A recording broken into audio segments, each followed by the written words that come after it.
માં ટ્રાફિકના નિયમોને લઈ પોલીસ કડકાઈ અપનાવશે અને જો કોઈ ટ્રાફિક નિયમ પાલન ન કરશે તે તેઓ સામે ફરિયાદ પણ દાખલ કરાશે તેમ જણાવાયું હતું. આવનાર નવું વર્ષ 2025 થી સુરત પોલીસ ટ્રાફિકના નિયમોમાં કડકાઈ અપનાવશે. ટ્રાફિક સહિતના નિયમોનું શહેરીજનોને કડક પાલન કરવું પડશે. જો નહીં કરે તો પોલીસ કાર્યવાહી માટે રહેવું પડશે તૈયાર.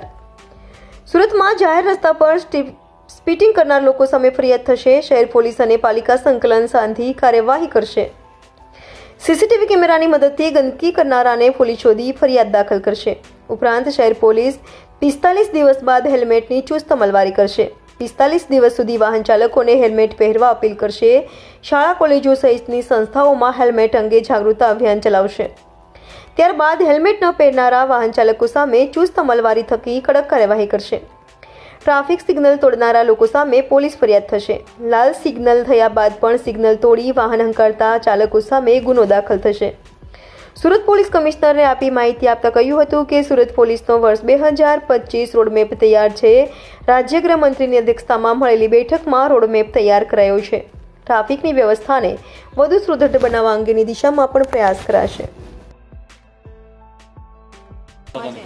આજે માનની ગૃહ રાજમંત્રી સાહેબના અધ્યક્ષતામાં અને મેયર સાહેબના, ડિપ્ટી મેયર સાહેબ અને કોર્પોરેશનના સમગ્ર સિનિયર અધિકારીઓ, પોલીસના સિનિયર અધિકારીઓ, કલેક્ટરશ્રી બધા લોકોના સાથે એક જો કમ્બાઇન્ડ મિટિંગ રાખવામાં આવી, જેમાં આપણા સુરત શહેરના નગરજનો માટે ખૂબ ટ્રાફિક વ્યવસ્થા ખૂબ સ્મૂથ થાય જોઈએ અને જો બી છેલ્લા 6 મહિનાથી જો ડ્રાઈવ ટ્રાફિકના સિગ્નલ્સ ના હોય, ટ્રાફિક સિગ્નલ્સ ના આપણા સર્કલ્સ ના હોય, રોડ ડિઝાઇનિંગમાં હોય, આમાં માર્કિંગ, રોડ માર્કિંગ હોય, એના બારેમાં જો પ્રોગ્રેસ થઈ અને આગળ શું અમે લોકો ઓર વધારે કામગીરી કરવાને છે અને સાથોસાથ જો માનનીય ગૃહમંત્રી સાહેબ પાસે જો લોકો તરફથી જો ફીડબેક મળે છે એના માટે જો અમલવારી કરવા માટે આજે બધા લોકો ચર્ચા કર્યા અને લગભગ આવનાર સમયમાં અમુક જગ્યાઓ જો બહુ મોટા મોટા સર્કલો છે એના એકદમ નાના કરવાના, ટ્રાફિક ડિઝાઇનિંગને પ્રમાણે જો સાથોસાથ જો અમુક જો BRTSના સ્ટેશન છે, જैसे अपना बात કરીએ ત્યાં ખરવર નગરવાળા સ્ટેન્ડ છે, આ પ્રકારના જ્યાં